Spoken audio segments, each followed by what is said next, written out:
छत्तीसगढ़ के बालोद जिले में नीट यूजी 2024 की परीक्षा के दौरान गलत पेपर बांटे जाने के मामले में जांच की मांग को लेकर कांग्रेस राजभवन पहुंची। कांग्रेस का एक प्रतिनिधिमंडल ने राज्यपाल से इस मामले में स्टूडेंट्स की शिकायतों और परीक्षा में हुए लापरवाही की जांच की मांग को लेकर चर्चा की। दरअसल 5 मई को बालोद में मेडिकल क्षेत्र की सबसे बड़ी परीक्षा नीट के लिए बालोद जिले में 2 परीक्षा केंद्र बनाए गए।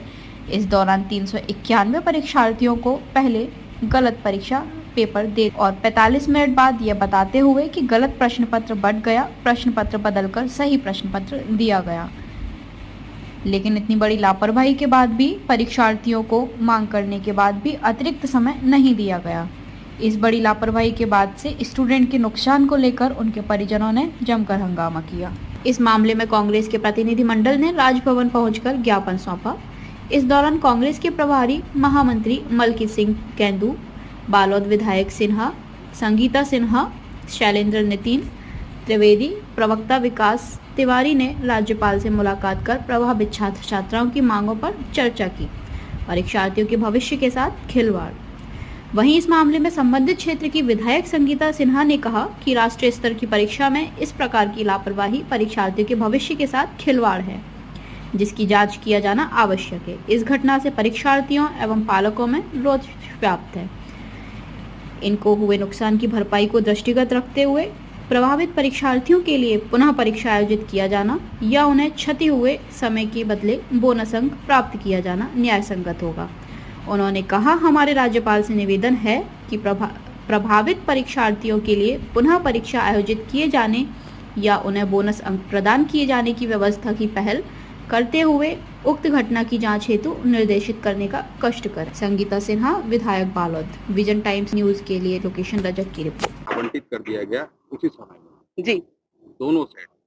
तो इसमें हाँ पहली बात यह है कि अगर रिजर्व सेट दे दिया गया है तो पेपर तो अब दोबारा होना संभव नहीं, क्योंकि सिर्फ बालोद जिले का मामला है। जी तो इसको लेके कांग्रेस क्या करेगी? देखिए, रूल्स अधिकारियों की लापरवाही से वो बच्चों के साथ अन्याय हो रहा है। आप समझ सकते हो, नीट की तैयारी के लिए लोग कोटा से कहीं से भी 1 साल, 2 साल, 3 साल, 4 साल, 5 साल तक भी तैयारी करते हैं। आज उन बच्चों की स्थिति आप देखेंगे, जैसे एग्जाम खत्म हुआ बच्चे रो रहे हैं। और अगर किसी कारणवश बच्चे अगर इनसे न्याय नहीं मिलता है और बच्चे किसी कारण अगर आत्महत्या कर ले, सुसाइड कर ले, तो इसकी जिम्मेदारी कौन लेगा? कौन होगा इसकी जिम्मेदार? इनको सोचना है, बच्चों के भविष्य के बारे में सोचना है।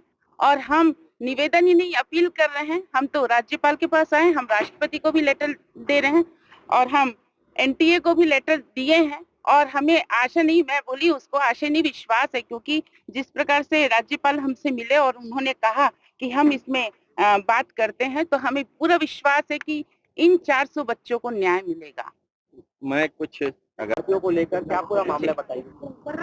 ये नीट के पेपर को लेकर हम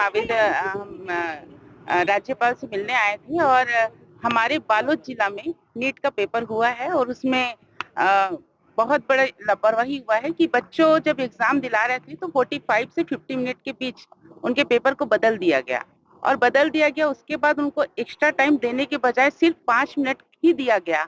जबकि अगर एक्स्ट्रा टाइम देते 45 मिनट या 50 मिनट तो हमको किसी प्रकार का समस्या नहीं था या परेशानी नहीं था। लेकिन उन बच्चों के साथ अन्याय हुआ है जो बच्चे 2 से 3 से कई सालों तक उन लोग तैयारी करते हैं नीट का एग्जाम का, और ये अधिकारियों की लापरवाही से नीट का पेपर गलत पेपर दिया गया है। उसके विरोध में हम हमारे साथ मलकीत सिंह जी हैं, साथ में हमारे साथ शैलेश नितिन त्रिवेदी जी, साथ में विनोद विकास तिवारी जी हैं। हम सभी राज्यपाल को विज्ञप्ति दिए हैं और निवेदन किए हैं कि फिर से नीट का एग्जाम दिलाया जाए, फिर से नीट का एग्जाम पुनः किया जाए।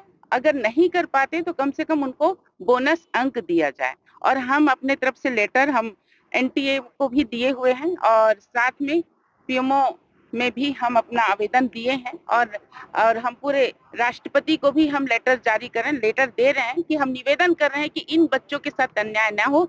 400 बच्चों ने एग्जाम दिलाया है बालोद जिला में और उन बच्चों के साथ अन्याय न हो, इसके लिए हम आवाज उठा रहे हैं और हमें आशा नहीं, विश्वास भी है कि हमारी सुनवाई होगी। हमारे राज्यपाल हमारी बात को अपने संज्ञान में लेते हुए हमें पुनः परीक्षा दिलाने के लिए हमको करवाएंगे, ये हम आश्वस्त दिए हैं। राज्यपाल ने भी आश्वस्त दिए हैं कि इसमें हम कार्रवाई करेंगे करके। तो बस इस संदर्भ में